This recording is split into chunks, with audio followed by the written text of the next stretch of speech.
Je voudrais saluer donc, les maires, donc le maire de Saint-Sevé, Arnaud Tozin, un conseiller régional, Roseline, la maire de Bamako, Francis, le maire de Riss, Joël, le maire adjoint à Campagne, Jean-Louis, le maire de Saint-Perdon, Jean-Pierre Abdan, notre curé, mes collègues du conseil municipal, mesdames et messieurs les présidents d'associations, mesdames et messieurs, chers concitoyens. C'est avec un réel plaisir que je vous accueille aujourd'hui dans cette salle, avec l'ensemble de mon conseil municipal, pour cette traditionnelle cérémonie de vœux. Je vous souhaite à toutes et tous une bonne année, santé et bonheur partagé avec ceux qui vous sont chers. Moi, la santé, il me manque désolé. Que cette année vous soit riche de satisfactions personnelles et professionnelles. Lors de nos propos, alors je dis bien nos propos, puisque nous serons trois du conseil municipal à intervenir ce matin, nous prendrons part une présentation générale, donc un contexte un petit peu général de notre pays, puis plus localement les réalisations de l'année, les dossiers en cours, la mise en œuvre de nos bâtiments, un petit peu sur le PLU, et nous mettrons tout à l'heure une personne à l'honneur. Alors vous dire que pour le conseil municipal, la tenue, la non-tenue de vœux ne s'est pas posée. Et quand se voit votre présence aussi importante ce matin, il serait dommageable de ne pas faire les vœux au propos. Parce que je trouve que c'est un exercice de communication important. C'est aussi un moment de lien social dans cette commune. Donc nous sommes très heureux de vous voir aussi nombreux aujourd'hui. Malgré les budgets de plus en plus contraints, on peut faire les vœux. Et je peux vous dire que pour la 7e année consécutive, nous n'augmenterons pas les taxes locales. Donc, quelque part, ça ne coûtera pas plus cher aux habitants.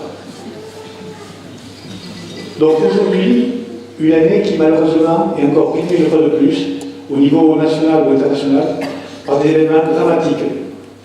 Attentats, séismes, tsunamis, tempêtes de plus en plus répétitives. L'épisode des Gilets jaunes que nous vivons depuis plus de 2 mois nous montre la fragilité, la difficulté et la peur de l'avenir de bon nombre de personnes qui sont en situation précaire, qu'elles soient retraitées, en recherche d'emploi ou comme salariées.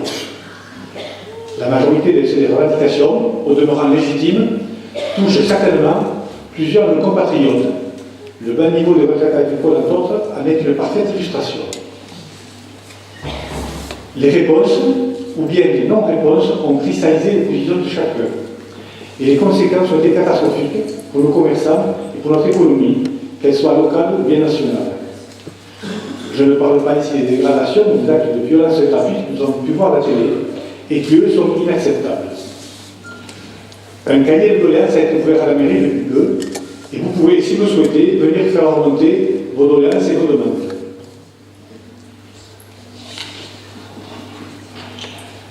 Les choix imposés par le gouvernement sont les mêmes que pour les collectivités. Nous avons senti la mainmise de l'État centralisateur comme jamais.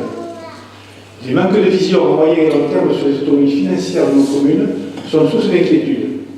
Je veux parler de la suppression de la taxe d'habitation. Suppression pour tous, pas pour tous, à quel niveau, quelle évolution, quelle compensation. C'est vrai qu'aujourd'hui, les questions sont sans réponse. Les relations État-commune ont beaucoup plus bas. Il faut dire que certains maires ont augmenté les taux des taxes l'an passé. C'est venu un petit peu en différent par rapport à la baisse promise par le chef de l'État. Et aujourd'hui, en fait, les maires ont été un petit peu les boucs émissaires de l'État. Alors, il y a 6 mois, on était les derniers des Bourriers. Et aujourd'hui, on nous met en avant pour régler le problème des Gilets jaunes. Aujourd'hui, les maires sont mis en avant. Tout est important. Ce n'est pas ces considérations aujourd'hui intéressées qui vont cacher un petit peu la lassitude ambiante des élus qui sont de plus en plus nombreux à lâcher prise. Je vais vous entretenir aujourd'hui. Donc aujourd'hui des principales actions que nous avons menées cette année. Une année qui a vu notre territoire impacté comme jamais par les pluies diluviennes du 3 juin dernier. La commune a été classée en catastrophe naturelle. Le pont de la Gante emporté a rendu compliqué les liaisons entre nos deux communes de Bamouko et de Mongo pour tous les riverains. Nous espérons voir rétablir cette liaison le plus tôt possible.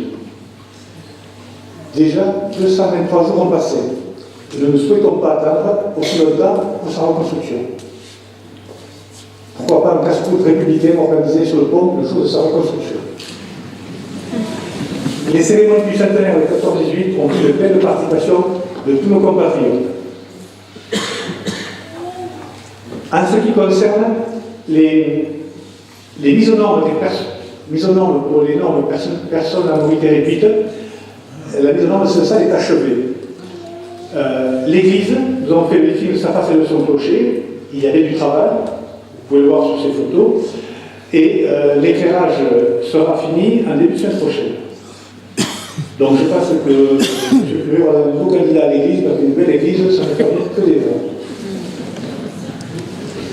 Le service technique a énervé le cimetière. Je souhaiterais que tout le monde fasse l'effort de garder ce lieu le plus accueillant possible. La première tranche du parc de Jean-Beuve est terminée. Il reste 2 ou 3 arbres à changer et en fait cette phase est quasiment terminée. Elle est très bien utilisée par les enfants et par les nounous avec les petits.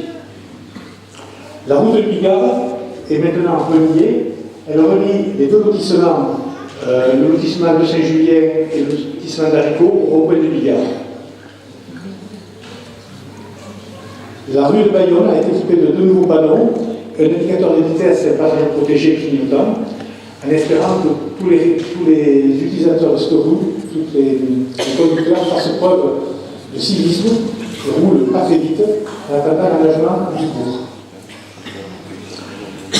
2018, une longue année de dossiers qui verront le jour majoritairement en 2019. Il ne s'agit pas d'un calcul électoral, mais simplement la complexité des procédures administratives qui ont retardé notre action. La mise aux normes de nos bâtiments se poursuit. L'eau des sports voit sa mise aux normes se réaliser avec l'aménagement de toilettes intérieures aux normes UMR, la création de 2 vestiaires arbitres, donc 1 aux normes, plus 3 places handicapées supplémentaires. Ce chantier a commencé en début de semaine. Nous allons démarrer aussi la mise aux normes de la mairie. Donc cette mise aux normes, nous bénéficions de subventions de la DETR, dotation d'équipement des territoires ruraux. Et je vais laisser Corinne nous en faire la présentation. Je vais ici.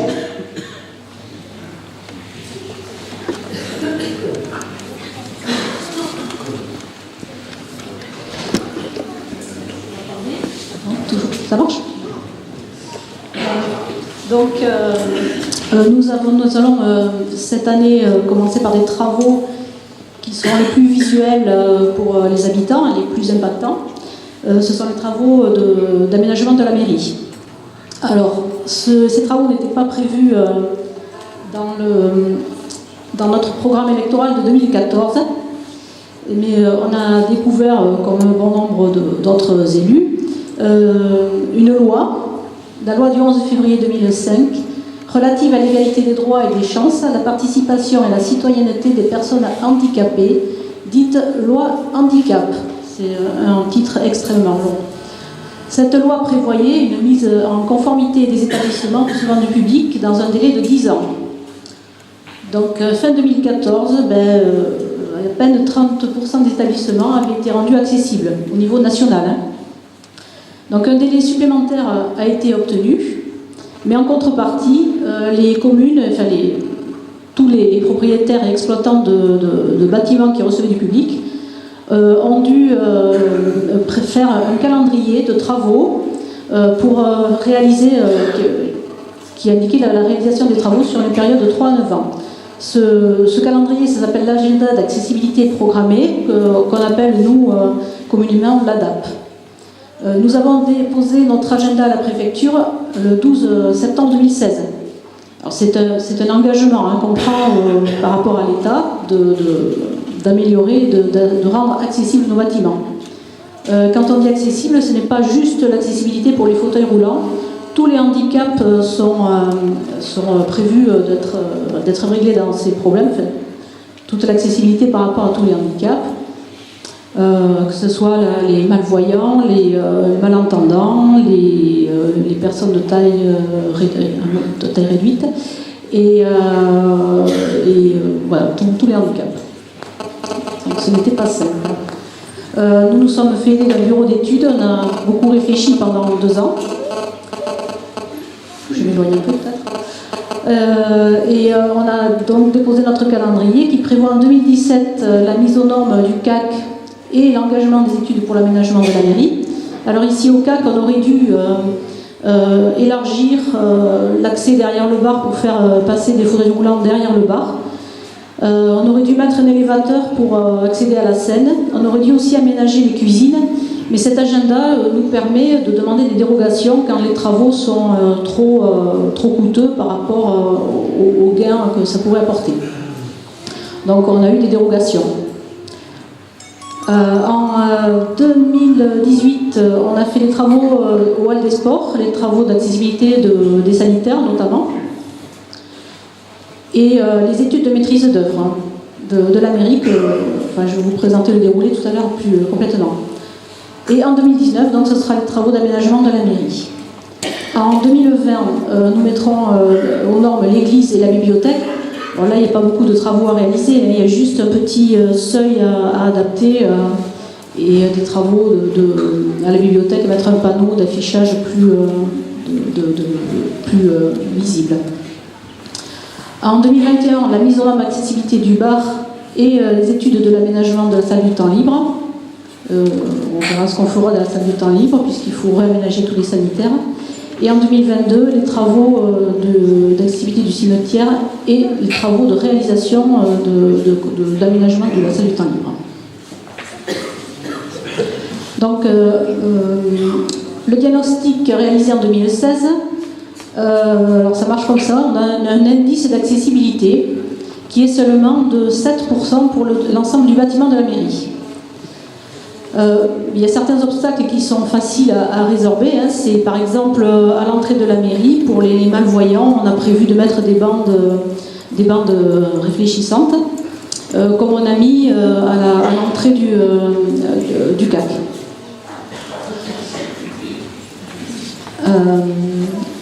Mais bon, le problème principal à la mairie, vous le voyez, c'est les cannes que Gilbert avait l'année dernière,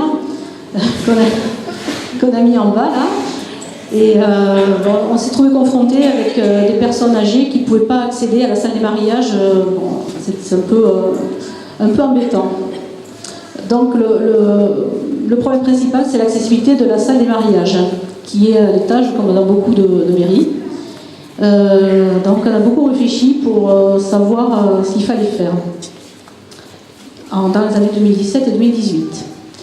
Mais on avait d'autres problèmes à la mairie, des problèmes de fonctionnalité. On a deux accueils, un accueil à la mairie, un accueil à la poste. Et ça nous posait des problèmes en termes de sécurité et aussi de confidentialité. Donc je vais vous présenter l'état des lieux de la mairie. Donc,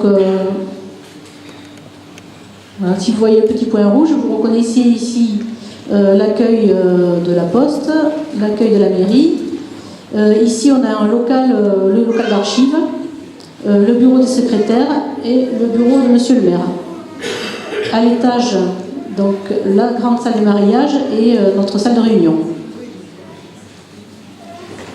La réflexion, elle a porté sur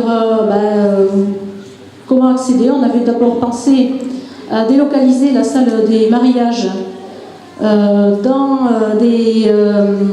rez-de-chaussée. On a ici, derrière la mairie, 2 granges qu'on pensait aménager, mais elles sont vraiment trop petites. Il n'y a pas assez de place. Donc on a dit on va mettre un élévateur. Alors l'élévateur, on pensait le mettre dans les archives, mais bon, où les stocker. On avait pensé aménager la salle de réunion pour mettre les archives, ou alors aussi dans les fameuses granges. Alors, dans la salle de réunion, c'était un petit peu dommage, c'était un peu embêtant, il fallait monter les escaliers pour aller chercher les archives. Et puis ça nous privait de cette salle de réunion. Et mettre les archives dans la grange, ça posait des problèmes de sécurité quand il n'y a qu'une secrétaire qui est de service. Il faut fermer la mairie et pas sortir pour aller chercher les archives. C'était pas très judicieux. Donc l'élévateur, voilà, c'était très compliqué. On a mis pas mal de temps à réfléchir. Et il fallait aussi donc restructurer ces 2 bureaux d'accueil. Et voilà le projet. Donc le bureau du maire ne changera pas. La salle, le bureau des secrétaires deviendra un local d'archives en plus du petit local qui est ici. Ça c'est l'accès de poste, l'accueil actuel de la poste qui va devenir un bureau pour les secrétaires. Le bureau de la mairie va devenir un bureau pour les adjoints ou pour les commissions. Et ici, on va faire une extension qui sera bien sûr aux normes d'accessibilité. C'est quand même l'essentiel. Avec le sas d'entrée se fera par ici, avec les fauteuils. Et l'accueil de la mairie donc, se fera là. Avec une cloison en verre, je crois. Et il y aura plus de confidentialité par rapport aux gens qui attendent et ceux qui sont en train de traiter leur dossier. Et l'élévateur sera ici à l'arrière, à l'extérieur, entre les fenêtres du bureau du maire actuel et de la secrétaire, avec une rampe d'accès qui amènera ici les fauteuils roulants. La salle de la mairie, donc la salle du mariage, voilà l'ascenseur qui arrive ici. Et il nous faut trouver une autre configuration puisque la table du maire est actuellement ici. Et bon, on ne peut pas mettre l'arrivée des fauteuils roulants ici. Voilà, la façade ouest. Donc quand vous êtes au bar, vous verrez l'entrée officielle de la mairie qui est au sud. Voilà. Ici c'est l'accueil de la mairie et l'extension, le nouvel accueil. La façade est qu'on ne voit pas parce qu'on a les sapinettes. Donc avec l'élévateur ici. La salle des mariages en haut, et ça c'est le bureau du maire. Oui, c'est ça, oui. Et le bureau de la secrétaire actuelle. Et voilà la façade nord, ici. Une façade qui va moderniser un petit peu l'aspect actuel de la mairie. Alors que la façade sud, qui est très belle, ne bougera pas. À noter que pendant les travaux d'extension de la mairie, vous ne pourrez plus passer par l'accueil actuel. Les bureaux des secrétaires Gilbert va laisser sa place et l'accueil de la mairie se fera ici par l'entrée sud. Donc les travaux ont commencé le 17 décembre, non, ils n'ont pas commencé. Nous avons une réunion de chantier et pour une durée de 8 mois, si ça dérape pas trop. Voilà. Et je vous ai déjà dit pour l'entrée. Je vous remercie.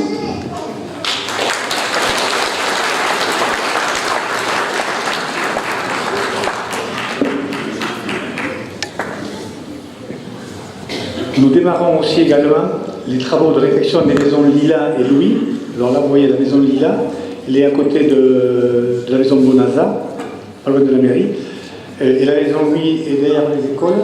Alors, ce sont des maisons qui appartiennent à la commune et sur lesquelles nous avions des travaux à faire pour les remettre un petit peu conformes au niveau isolation et au niveau présentation.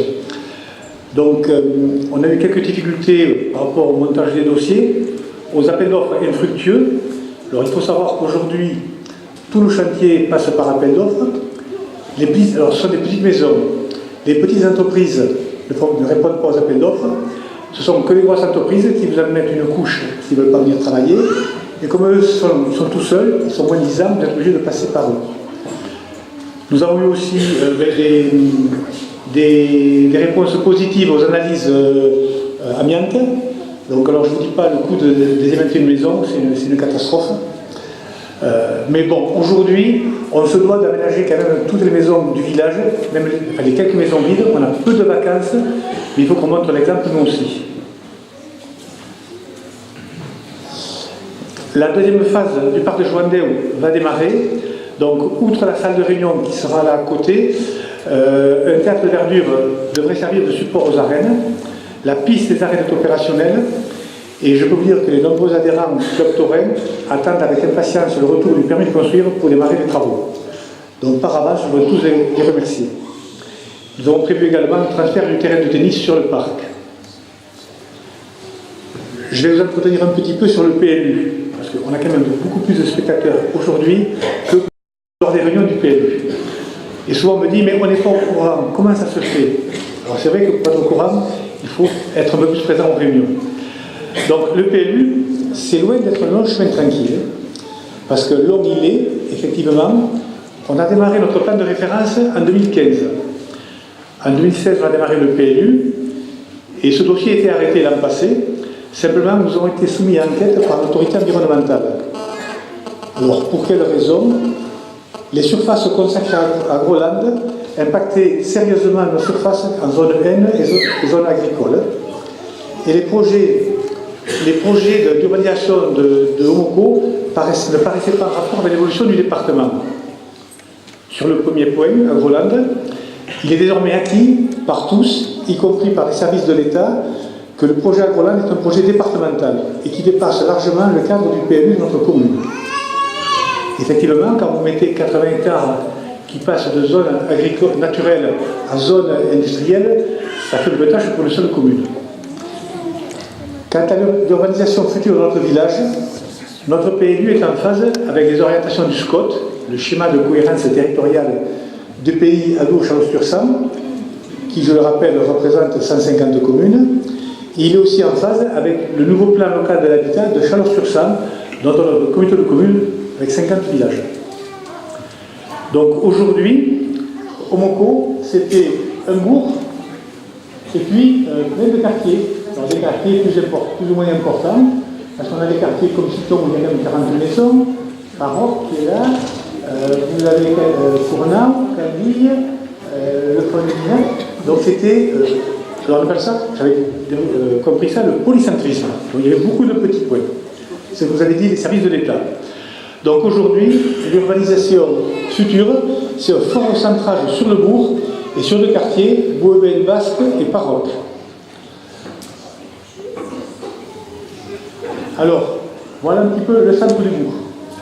Alors aujourd'hui, il aurait été, on va recentrer quasiment la majorité des maisons sur le bourg.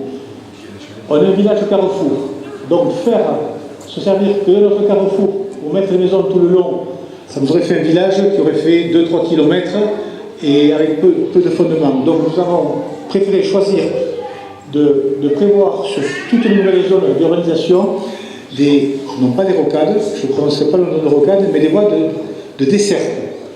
Donc aujourd'hui, quand on vient de la RD 404, enfin de 933, pardon, pas la RD 404, vous avez la route du cimetière qui est là. Ici, en face de la maison de la Croûte. La commune va acheter un terrain à la maison Saint-Julien. Nous en sommes au soutien privé. Ce terrain va nous permettre de descendre une voirie qui va rejoindre la voirie de Bigard que nous avons fait cette année. Nous mettrons 8 maisons et ça nous permettra aussi de repenser tout le schéma des eaux pluviales qui est ici et les eaux usées qui est ici, qui ne sont pas en bon état, et ça nous permettra de résorber tous les problèmes d'inondation de la rue de Montfort. Puisqu'aujourd'hui, tout le pluvial de Montfort s'en va dans cette rue et sort dans un secteur qui est plat. Donc ça nous permettra de redescendre ici et récupérer le pluvial des deux lotissements qui sont là. Le parc de Joandeu est là. Donc nous avons ici 2 lotissements communaux et depuis le rond-point de Bigard, nous aurons une rue qui va traverser et rejoindre la rue du Mirail. Ici, vous avez le lotissement Charolais, dont on attend sous quelques jours le permis d'aménager, qui sera le premier donc à démarrer. Madame de Saint-Julien, qui va faire elle aussi un lotissement ici, aura à charge dans son lotissement de faire une voirie qui relie la route de Saint-Pierre-du-Mont à la route du cimetière. Alors pour plus tard, ce terrain qui est communal aussi, donc la commune aura ça, à ça, et ça aussi également. Donc nous maîtrisons le foncier pour le développement du village. Ça nous permettra d'avoir aussi une rue pour désenclaver Mina et la route de Saint-Pierre-du-Mont. Donc si vous voulez, tout cet aménagement de bout nous permettront, lors de travaux, quand nous aurons des travaux sur le village, donc quand on va refaire les réseaux pluviales, les réseaux d'assainissement, ça nous permettra d'avoir des déviations pour ne pas bloquer complètement le village. Parce qu'aujourd'hui, quand il y a des travaux, il n'y a plus de circulation, il faut partir sur Saint-Sevé et Orvis pour repartir. Donc aujourd'hui, ça nous permettra aussi d'être à jour quand les gendarmes viennent nous voir pour dire pour la fête, comment vous faites pour sécuriser le centre-bourg. Aujourd'hui, on n'est pas capable. Donc ça nous permettra aujourd'hui de sécuriser le centre du village pour la fête. Ça nous permettra aussi de sécuriser pour nos cérémonies du 8 mai et du 11 novembre et de ne pas bloquer les gens sur la route et d'avoir des accès secondaires. Alors, je redis bien que ce sont des accès secondaires, ce sont dans des zones urbaines.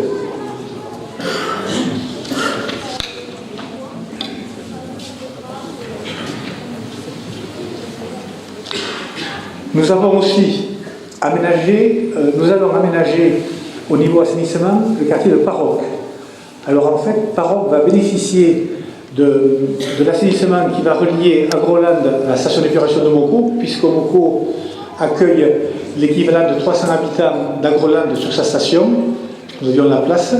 Et donc ça veut dire que toutes les maisons qui sont à l'ouest de la voie ferrée vont pouvoir rebrancher à l'assainissement commun, collectif. Voilà. Donc aujourd'hui, le Paroc va retrouver un petit peu de dynamisme et on pourra mettre quelques maisons supplémentaires puisque ça sera relié à l'assainissement collectif. Donc nous essaierons, lors de ces travaux d'assainissement, de mettre une gaine en attente dans ces travaux pour quelque chose. Je vais en parler un peu plus tard. Et demain, quand nous ferons la piste piétonne ou la piste cyclable qui va aller de Paroc au village, également, nous mettrons une gaine en attente. Alors ces gaines, monsieur le vice-président du SIDEC en charge du numérique, elles auront pour vocation à améliorer le réseau sur Moko, puisque le NRA est à Paroc là-bas, et il serait bien qu'on puisse renforcer un petit peu ce réseau sur Moko. Beaucoup de gens sont demandeurs, et je sais que souvent on nous dit que c'est le génie civil qui est le plus cher. Donc si on se sert de notre travaux pour mettre le génie civil, j'aimerais trouver, ce que je ne vois pas aujourd'hui, de renforcement de haut débit sur Moko. Donc je vous sollicite pour ça.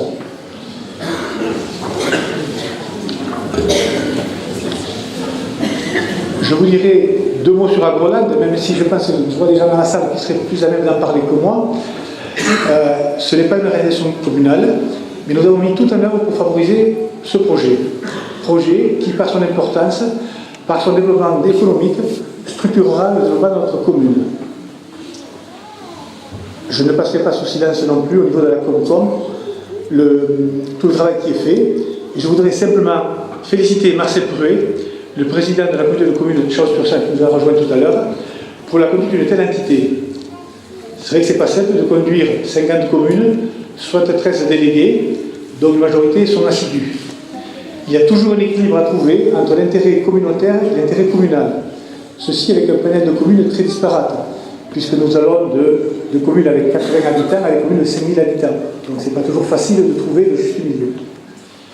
À ce titre, je vais demander à Marcel de nous dire quelques mots sur la communauté.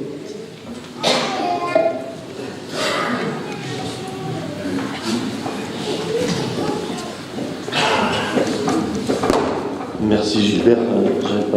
J'avais pas compris que c'était maintenant que tu me laissais la parole. Alors déjà merci parce que bon, c'est toujours agréable quand on arrive de commencer par pas se faire engueuler mais par être remercié. Donc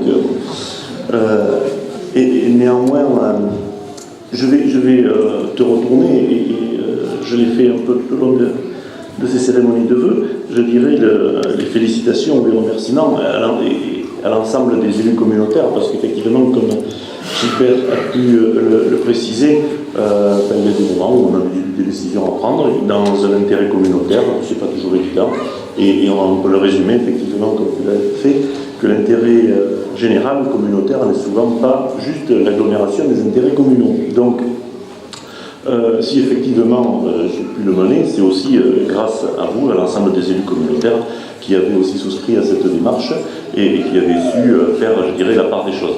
Donc il faut rendre aussi à César ce qui lui appartient.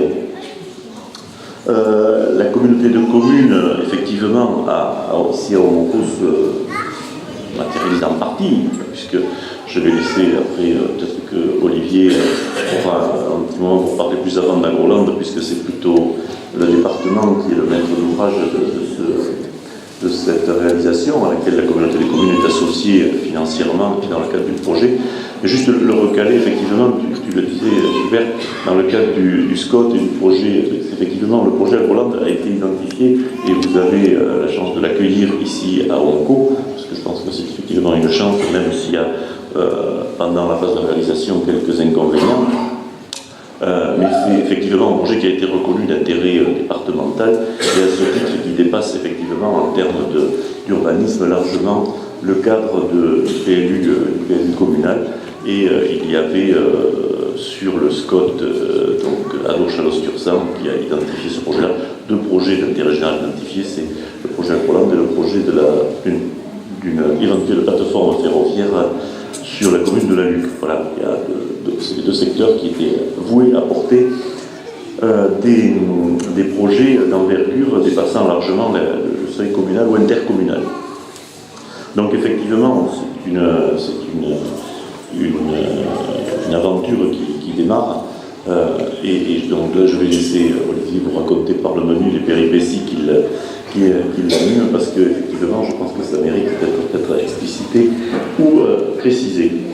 Pour la communauté de communes, plus globalement, 2018 a été, donc, comme je le disais, une année supplémentaire d'harmonisation, de réajustement des différentes compétences qui ont nécessité que chacun puisse analyser un peu et contribuer aux évolutions de fonctionnement, de manière à ce que l'on trouve des équilibres entre les différents territoires qui composaient préalablement notre communauté.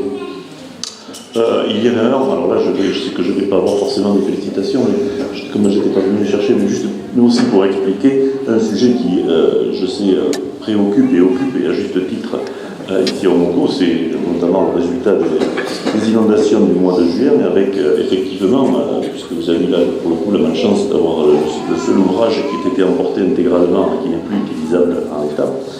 Alors, je ne vais pas jouer au petit jeu de c'est pas ma faute, c'est l'autre. Je vais juste vous expliquer comment ça marche, de manière à ce que, au moins, si ça n'est pas admis, que ce soit compris, et le rôle que la communauté de communes y joue effectivement. La communauté de communes est maître d'œuvre des réalisations des ouvrages d'art, donc de ce pont-là en l'occurrence. Effectivement, on est aussi contraint à une réglementation assez draconienne. Alors, pour vous la faire simple, au mois de juin, il y a une première réunion qui a dit en gros, il faut le reconstruire en l'état, puisqu'on avait envisagé de le modifier, de pouvoir le recalibrer. Ça, d'emblée, c'était exclu. Donc à partir de là, les services de la communauté de communes vont aussi faire une partie de leur boulot. Simplement, pour reconstruire un pont sur un ruisseau, en général tous les ponts sont sur des ruisseaux, il faut déposer un dossier loi sur l'eau. Un dossier loi sur l'eau, ça se dépose avec un cabinet parce qu'on ne sait pas faire ni les services techniques en interne. Donc ça a été constitué avec un estimatif. Les subventions ont été demandées le 14 août.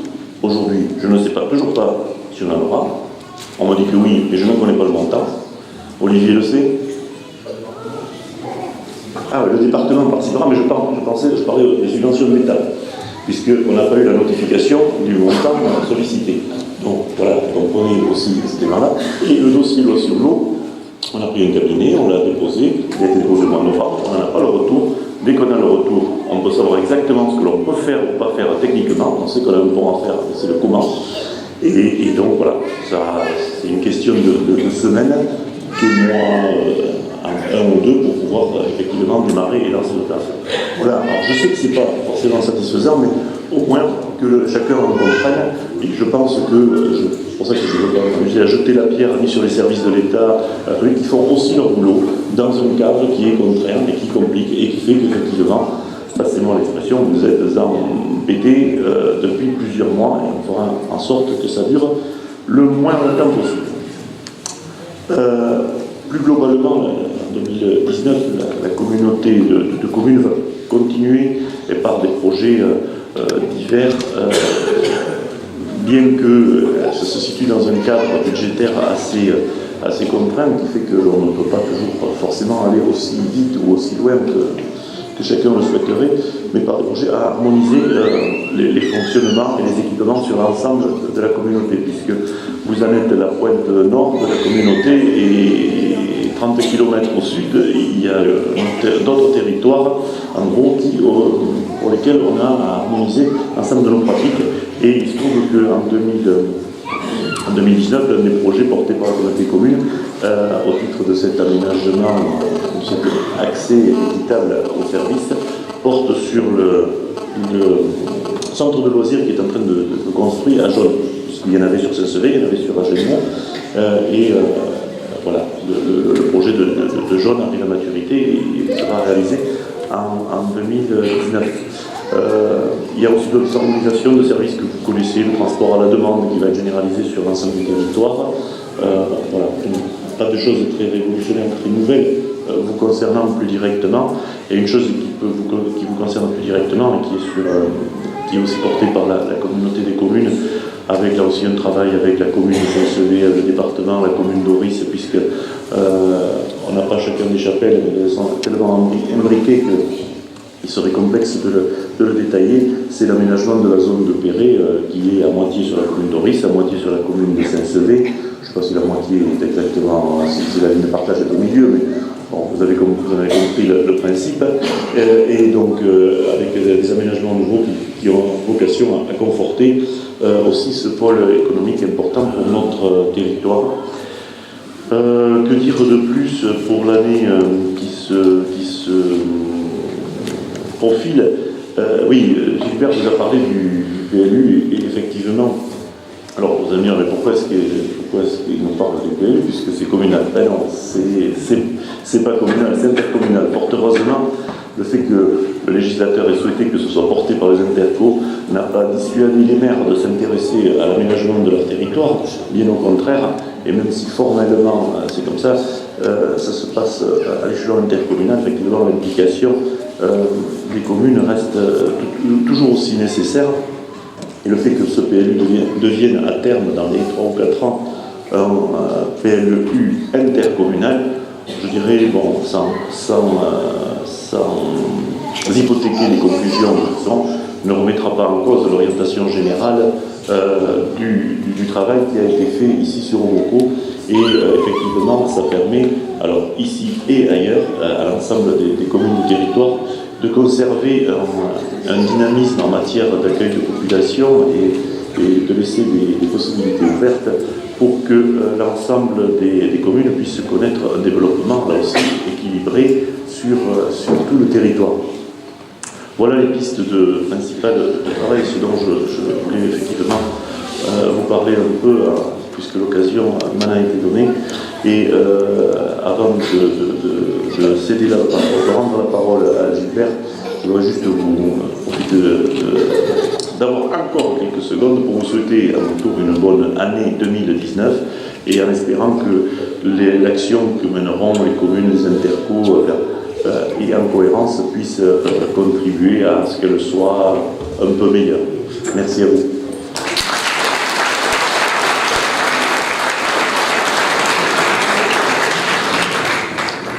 Je vais demander maintenant à Olivier de nous dire quelques mots. Olivier Martinez, conseiller départemental, vice-président du Conseil.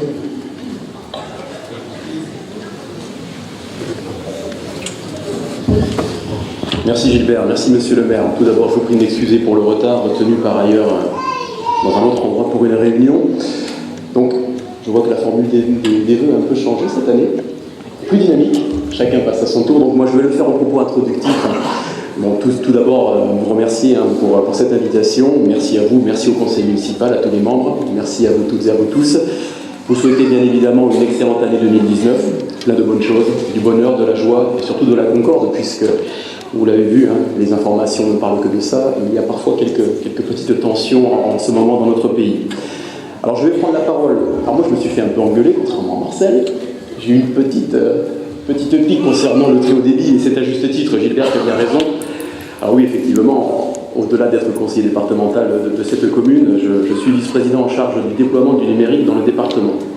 Alors vous vous doutez bien, ce genre de choses dans un département rural, c'est compliqué puisque c'est la puissance publique qui se doit de pallier la défaillance des opérateurs privés, puisque vous l'avez compris, aujourd'hui, que ce soit Orange ou d'autres opérateurs, il n'est pas question pour eux d'aller dépenser de l'argent dans des endroits où ce n'est pas rentable. Et quand ce n'est pas rentable, bien souvent, encore et toujours, on demande aux collectivités, communes, communautés de communes, départements, régions, de déployer tout simplement, avec l'argent du contribuable que vous êtes et que nous sommes, ce fameux réseau très haut débit sur les communes du département des Landes. Alors bien évidemment, je sais qu'il y a beaucoup d'impatience en la matière, je sais qu'aujourd'hui Internet est indispensable et incontournable pour qui veut travailler, pour qui veut avoir aujourd'hui, on peut le dire, une vie sociale. Parce qu'on ne peut pas échapper aujourd'hui à cette informatisation de la société et à cet aspect d'Internet. Alors, le système, le déploiement est perfectible, pourquoi ?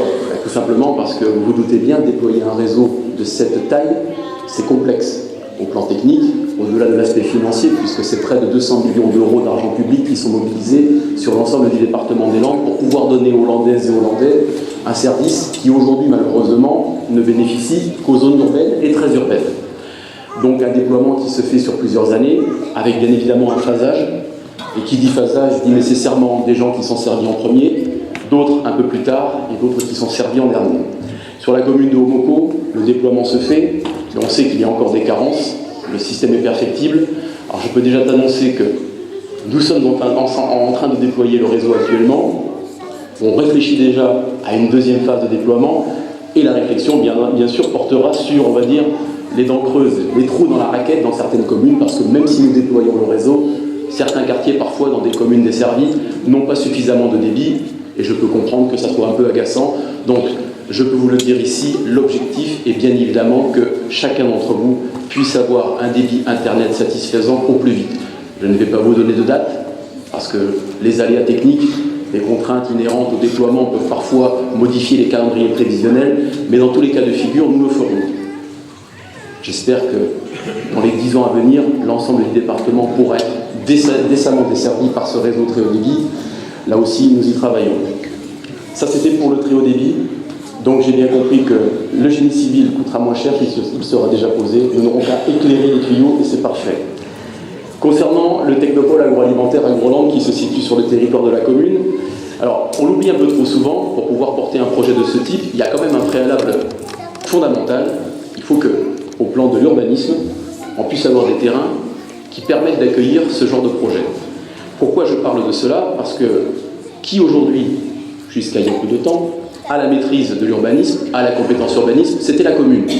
Et je peux vous dire que c'est un domaine extrêmement complexe, c'est une réglementation ardue, et avec Gilbert et l'ensemble de ses conseillers municipaux, nous avons pu trouver des interlocuteurs privilégiés de grandes compétences pour pouvoir nous aider à zoner, puisque c'est le terme, des zonages, comme vous le voyez à l'écran, à zoner correctement les parcelles destinées à accueillir ce nouveau technopôle. Et c'est une vraie gageure parce que, contrairement à ce qu'on pourrait imaginer, même si vous essayez d'installer des entreprises, si vous essayez de porter du développement économique sur votre territoire, il n'y a pas de passe-droit. L'urbanisme s'applique pour tout le monde de la même manière. Et donc, il nous faut des élus impliqués, des élus compétents qui sont en capacité de porter cet aspect de l'urbanisme, de manière à ce que, c'est le cas aujourd'hui, vous puissiez construire sans souci tout ce projet de technopôle qui, à terme, a quand même vocation à se développer sur plus de 70 hectares. Donc je voulais te remercier, Gilbert, pour ça. Également Marcel, puisqu'il poursuit ses procédures d'urbanisme, et l'ensemble des élus communautaires pour créer les conditions idéales d'accueil de ce technopôle. Venons-en d'ailleurs à ce technopôle. Vous l'avez vu, ça fait 4 ans que je viens au vœu de Haut-Maucau. Il y a 4 ans, c'était plutôt de la philosophie. C'était un vœu pieux. Et puis chaque année, chemin faisant, le dossier s'est approfondi. Nous avons passé avec succès toutes les procédures administratives, et elles sont nombreuses. Et aujourd'hui, vous l'avez vu, concrètement, le bâtiment, l'agrocampus, sort de terre. La livraison, si tout se passe bien, devrait se faire en mars 2019, fin premier trimestre de cette année. Ce bâtiment, je le rappelle, coûte quand même plus de 5 millions d'euros. Et Marcel disait, c'est surtout le département, mais il y a aussi la communauté de communes, quand même une somme assez conséquente chaque année dans le budget pour pouvoir justement créer ce bâtiment et surtout le faire fonctionner. Parce qu'il a vocation, bien entendu, à accueillir des chercheurs, des personnes qui vont pouvoir développer de nouvelles filières en matière agroalimentaire. Je ne vais pas redire ce que j'ai déjà dit les dernières années. C'est le développement de l'agriculture numérique, bien entendu. C'est le développement de nouvelles filières de valorisation de déchets et de produits agroalimentaires qui aujourd'hui n'étaient pas valorisés. Et c'est également, et ça c'est important de le souligner parce que ça nous a quand même, on va dire, inquiétés pendant 2 années de suite, la volonté de développer un ensemble de protocoles pour la biosécurité, puisque vous le savez, et nous n'avons pas eu de problème cette année, et c'est tant mieux. Pendant 2 ans, nous avons quand même subi une crise aviaire assez forte, qui a laissé des traces, tant au niveau des finances des collectivités locales qui se sont impliquées fortement en la matière, que auprès des producteurs et des exploitants agricoles. Donc, 3 grandes filières de développement qui ont vocation, bien évidemment, à rester sur site, à se développer à l'agrocampus, mais également, et là aussi j'y viens, sur les 20 premiers hectares aménagés que vous pouvez voir aujourd'hui le long de la 2 fois 2 voies. Alors on m'interpelle parfois et on me dit mais les travaux ont commencé, puisque vous l'avez vu, le terrain est complètement terrassé, vous avez des buttes, vous avez des trous, vous avez des engins de chantier, sauf que malheureusement, ce ne sont pas des travaux qui sont portés par le département ou la communauté de communes, mais ce sont des travaux qui sont, de par la réglementation obligatoire, et qui concernent l'archéologie préventive. Parce que notre pays est quand même bien fait aujourd'hui. On nous explique chaque jour que Dieu fait que la simplification administrative est à nos portes. Et depuis quelques années, désormais, quand vous faites un projet d'envergure, vous avez obligation de vérifier si en creusant, on ne trouve pas des silex, des habitats anciens ou autres. Et là, manque de bol, à Omoko, on a découvert des choses qui, a priori, laisseraient à penser que, contrairement à ce qu'on croyait jusqu'alors, Omoko serait peut-être un des premiers endroits des Landes qui ait été habité par l'être humain. Je vous laisse juge, il y a des spécialistes pour ça. Je ne plaisante pas, c'est la réalité, je vous assure. Ceci étant dit, ça signifie donc que le terrain a donc un intérêt archéologique majeur, et de ce fait, nous avons obligation d'engager des travaux avec des spécialistes en la matière pour essayer de fouiller plus avant et peut-être de trouver, que sais-je, une statue ou autre. Ça, l'avenir nous le dira. Si un jour Gilbert vous présente un budget par nos conseillers municipaux où on demande la création d'un musée, vous saurez pourquoi, c'est qu'on aura trouvé des choses intéressantes sur le site de l'agrocampus. Trêve de plaisanterie, c'est 2 millions d'euros d'investissement public qui sont mobilisés pour faire ces travaux. 2 millions d'euros d'argent public pour fouiller au pinceau et à la brosse à dents, sans avoir l'assurance qu'on trouve quelque chose qui est un intérêt archéologique majeur. Je dis ça parce que, à l'heure où l'argent public se fait de plus en plus rare, je vous avoue que j'ai parfois un peu de mal à comprendre ces démarches qui consistent à dépenser cet argent. J'ai un profond respect pour l'archéologie, le patrimoine est important, mais le temps du patrimoine est un temps long. Le temps économique, ce n'est pas le temps du patrimoine. Aujourd'hui, nous sommes sur un territoire où on a besoin d'activité économique, où on a besoin d'emploi, et je peux vous dire que prendre 9 mois de retard sur un projet essentiel pour notre économie locale, comme AgroLand, parce qu'il y a cette problématique d'archéologie, je vous avoue que j'ai parfois un peu de mal à le digérer. Mais bon, c'est ainsi, c'est la réglementation, on se doit de la respecter. Donc, j'espère qu'avant la fin de l'année, nous aurons le rendu définitif, on nous rendra le terrain, et que nous pourrons enfin engager les travaux de viabilisation pour que nous puissions accueillir des entreprises sur site, entreprises qui pour la plupart devraient être bien entendu de la filière agroalimentaire, sachant que, vous vous doutez bien, la création d'un agrocampus, la région qui est plutôt favorable pour cette activité économique, je peux vous assurer, alors je ne peux pas vous dire des noms, mais que déjà de nombreuses entreprises souhaitent s'implanter sur site, avec non pas uniquement des transferts d'emplois, mais avant tout et surtout des créations d'emplois. Et c'est ça que j'attends en tant qu'élu, c'est ce que nous attendons en tant qu'élus, les membres du conseil communautaire, les conseillers régionaux, conseillers départementaux, maires, conseillers municipaux, c'est notre objectif premier. Notre rôle à nous, sur un territoire quel qu'il soit, c'est de donner de l'activité économique et du travail pour le plus grand nombre. Donc vous l'avez compris, c'est un aléa, on s'en accommode, mais sachez que nous essayons d'accélérer les choses au maximum. Voilà pour le technopole agroalimentaire qui se situe sur la commune de Omoko. Je ne vais pas aller plus avant. Je vous avoue que je ne sais pas comment s'organise un peu la gestion du temps par Gilbert, mais non, parce que je parle beaucoup, tu le sais, j'ai toujours plein de choses à dire. Voilà. Non, je sais pas.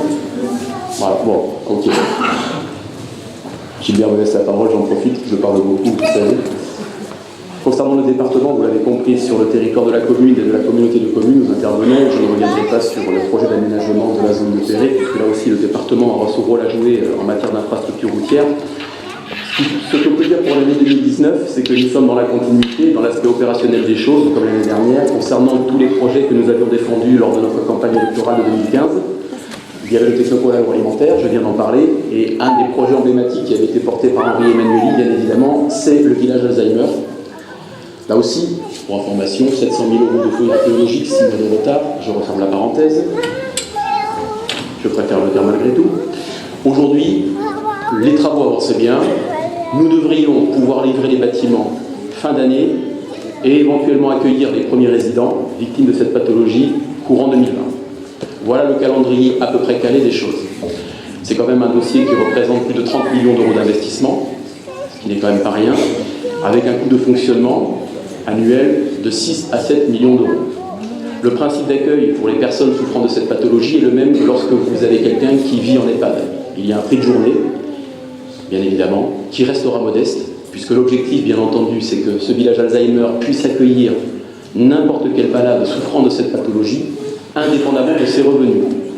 J'aime à rappeler aussi que dans le département des Landes, que vous vouliez aller dans un village Alzheimer, que vous vouliez aller dans un EHPAD, ce n'est pas l'argent qui vous empêchera d'y aller. Quand vous avez les moyens, vous payez, et les prix restent modiques, puisque nous sommes entre 60 et 65 € les prix de journée. Dans les EHPAD privés, c'est parfois 3 fois plus par jour. Ça permet d'avoir un ordre d'idée de l'intérêt d'avoir la puissance publique qui s'occupe de nos anciens. Et au-delà de ça, vous pouvez payer, vous payez. Si vous ne pouvez pas payer, nous avons, nous, dans le budget du conseil départemental, une ligne budgétaire, c'est l'aide sociale, qui paye, au lieu et place des personnes aux revenus modestes, leur loyer, par exemple, et leur dépendance au sein des EHPAD. Ce qui fait que, quels que soient vos revenus, si vous êtes éligible à ces structures, vous pouvez être dans ces structures. Je le dis parce que cette habilitation à l'aide sociale, elle est très rare. Nous sommes le seul département de France où 100% des places en EHPAD, et donc dans ce futur village Alzheimer, sont habilitées à cette aide sociale. Ailleurs, vous avez des départements où ça n'existe pas, ou très peu. Et là, vous avez des vraies difficultés. Vous vous retrouvez avec des personnes qui n'ont d'autre choix que de rester à domicile. Nous maintenons cette politique, nous en avons encore les moyens financiers, même si effectivement on constate une baisse drastique des dotations de l'État, qui sait nous rappeler chaque jour, que ce soit aux communes, aux communautés de communes, ou que sais-je, régions ou autres, qu'il faut faire des économies. Enfin, il va falloir quand même ouvrir les yeux, parce que la vision très parisienne des choses atteint vite ses limites.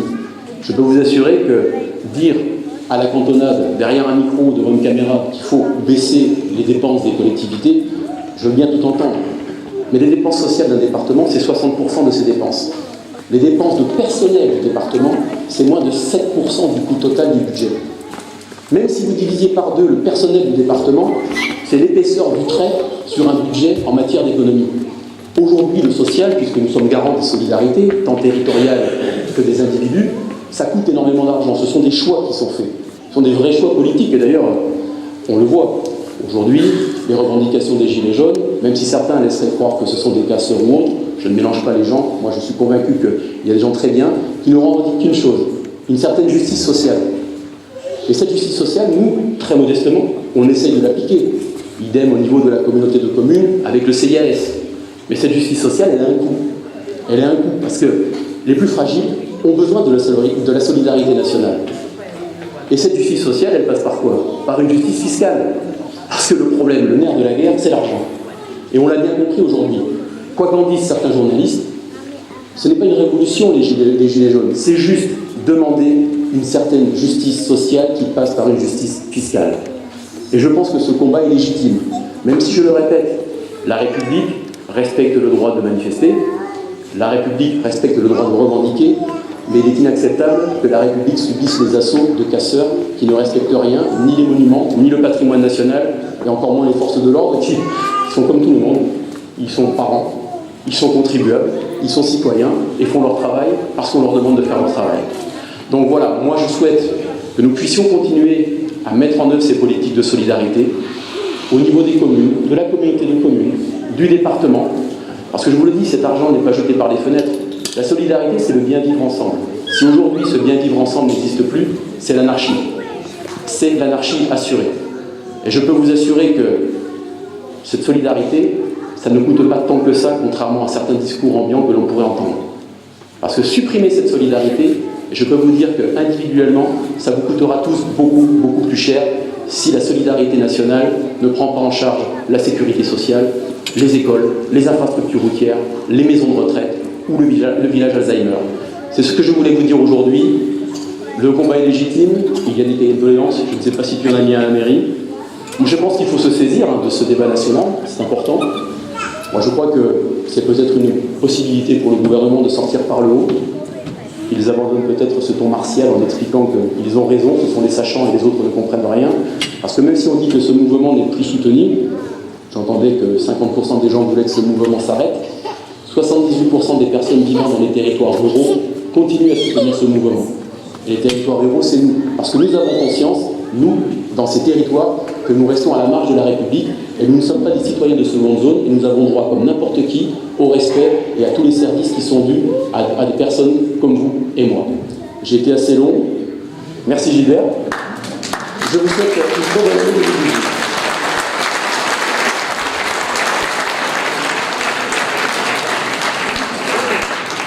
Merci Olivier. Le 2019. Pardon ? Bon, j'ai souhaité, comme l'an passé, que nous mettions une personne à l'honneur, aujourd'hui. C'est quelqu'un qui travaille à la commune, qui habite la commune depuis plusieurs années. Alors, c'est peut-être une surprise pour elle de ce matin. Donc je vais demander à Sandrine de s'approcher.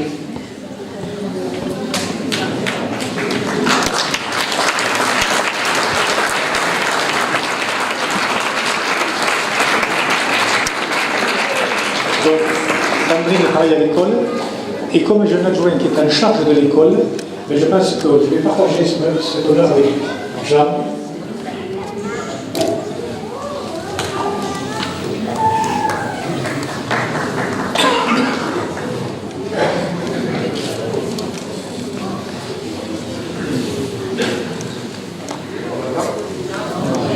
Est-ce que ça marche? Ouais. Bon, écoute, Sandrine, je te vois un peu larmoyante, mais écoute, pour te rassurer, je ne suis pas très à l'aise non plus. On se tient à l'écoute là, hein? D'accord. Bon, Sandrine, l'année 12, est un agent polyvalent qui travaille essentiellement à l'école, depuis donc 20 ans. 20 ans, c'est une sacrée durée, ça nous remonte à 1999. Et oui. En 1999, Sandrine intègre le personnel communal, bardé d'un CAP de palefrenier soigneur. Bon, alors si je dis les choses comme ça, bon, les gens vont dire ça ne va pas. Il y a une erreur quelque part. Donc je pense que la municipalité de l'époque ne s'est pas trompée. Il n'y avait pas d'erreur. Et l'explication, il faut remonter à 2 ans auparavant pour la trouver. En 1997, l'instituteur de l'époque organisait une classe de neige. Pour cela, il avait besoin de compléter avec une dame l'encadrement de ses élèves. Alors, je peux vous dire que ce n'est pas évident de trouver une personne qui accepte cette responsabilité bénévolement pendant 10 jours. Eh bien, l'instituteur en question n'a pas cherché longtemps. Il s'est adressé à Sandrine, qui a spontanément accepté. Il se trouve que la classe de neige s'est parfaitement passée, tant et si bien que pour les séjours suivants, on a naturellement pensé à Sandrine pour les encadrer, et tu as encadré tous les séjours jusqu'en 2009, date de la dernière classe de neige. Voilà. Après, tu as continué avec la classe de voile. Donc, pour vous dire que Sandrine présentait toutes les qualités pour s'occuper des élèves, pour s'occuper des enfants et pour vivre en collectivité. Et ça n'a échappé à personne. Voilà. Alors, donc, on revient à...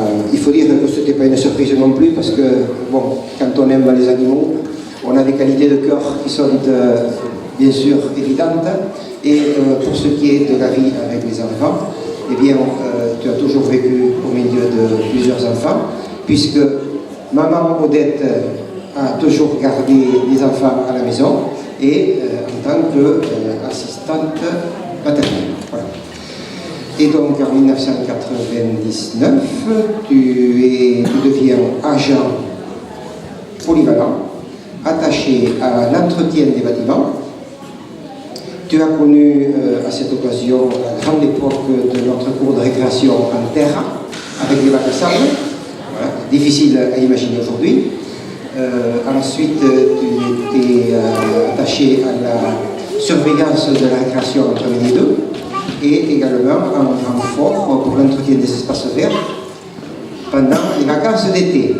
Voilà, déjà une tâche multiple et variée. Voilà. Et donc,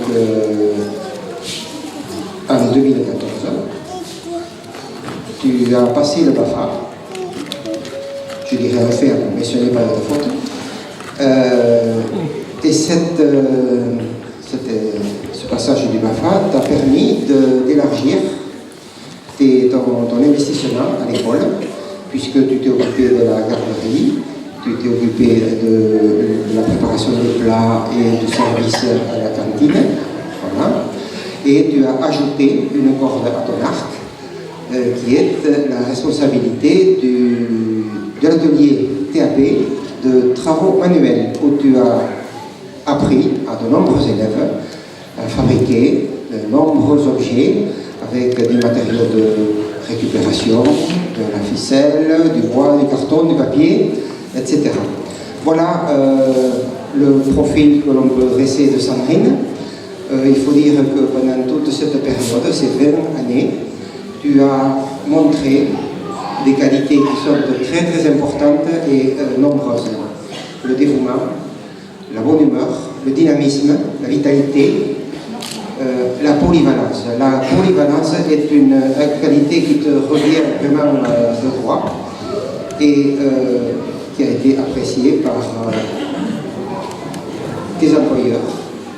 Je passe par les enfants, je passe par les parents d'élèves et par tous tes collègues de la municipalité, de même que les enseignants. Alors tout à l'heure, je parlais, en plaisantant, excusez-moi, de ce CAP de Palefrenier, mais force est de constater aujourd'hui que pour tous ces enfants qui sont passés par tes mains et pour notre école communale, tu as très sérieusement et très bien mis le pied à l'étrier.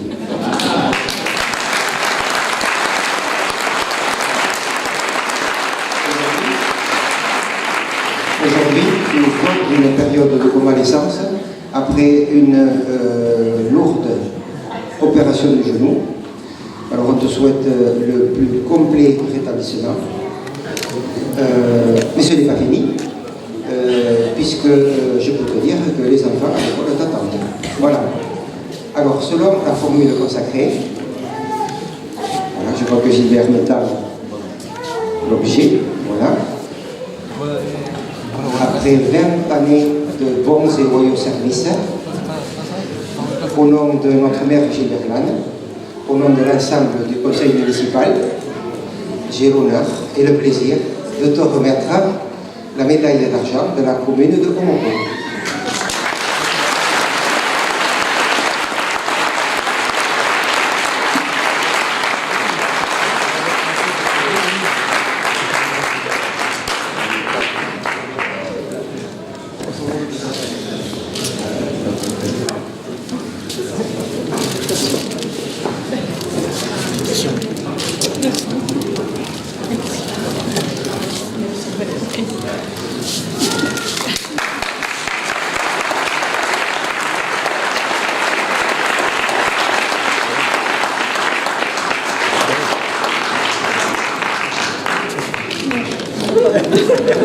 Cyril, on va faire la photo.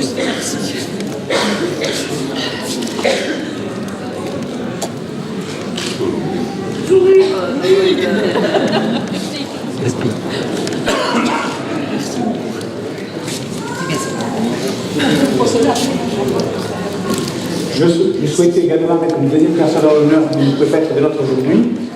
C'était le docteur Michel Bouchiou, qui termine ces prochains jours sa mission de médecin en Monco. Donc Michel Bouchiou a démarré comme docteur en 2002 au Baradé, pendant 14 ans, et depuis 2 ans, avec Florence Moncoussi, ils ont permis de dynamiser notre pôle médical. Et aujourd'hui, il va faire la retraite. Simplement, Michel est trésorier de l'ordre des médecins. Et aujourd'hui, il y a une libération de la maison de l'ordre à Mont-de-Marsan, donc à cette même heure-ci, donc il ne pouvait pas se partager entre Monco et Mont-de-Marsan. Mais il est au cœur avec vous. Et je voulais, au nom de tous les patients, des enfants des patients et des petits et des enfants, le remercier de l'investissement qu'il a fait pour Monco. Merci pour lui.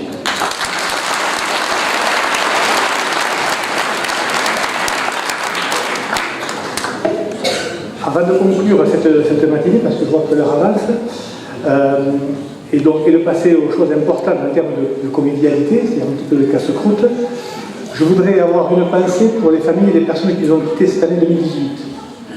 Alors je pense à la fenêtre Yvette, Eliès Roubaix, Marguerite Labarbe, Françoise Marty, Françoise Zoria et Cyprien Alouvert. Je voudrais avoir une pensée aussi aux personnes âgées de la commune, aux malades, qu'ils soient âgés ou les plus jeunes, qui se battent contre la maladie. Notre village vit, se développe. Nous sommes 944 dans les recensements en termes de population effective. Un peu plus en termes de population totale. Je voudrais saluer aussi tous les nouveaux habitants de la commune qui nous rejoignent et les inviter aussi à participer avec nous à la vie sociale de cette commune où il fait bon vivre. Quelques-uns sont présents ici aujourd'hui. Je les en remercie. Et je voudrais qu'ils soient les vecteurs pour amener aussi tous nos gens à venir s'investir, à participer aux réunions de ce genre-là, aux réunions communales, aux réunions publiques, aux manifestations d'une association de la commune. Pardon.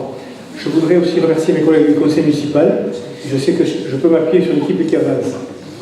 Je voudrais saluer le dynamisme de nos nombreuses associations.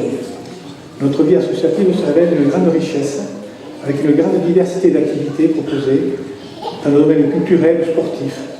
Je voudrais donc remercier ici tous les bénévoles associatifs, les présidents, les membres des bureaux qui contribuent à faire vivre notre commune. Je ne passerai pas sous silence le rôle de notre personnel communal, administratif, scolaire et technique, qui œuvrent avec professionnalisme pour le bien de tous. Ils connaissent le sens de leur mission et le réalisent avec efficacité. Je veux également remercier tous les nombreux artisans et commerçants de notre commune. Ils sont 25 et renforcent le tissu économique de notre village. Tissu économique qui nous est fortement envié et qui sera encore plus développé demain par la mise en route d'Arcolab. Pour terminer, je vous souhaite encore une fois une bonne année 2019 à vous et à vos proches. Et sans plus attendre, je vous invite à passer à la deuxième phase. On va ranger les tables, on va se mettre en phase pour passer à la partie festive. Merci et bonne journée.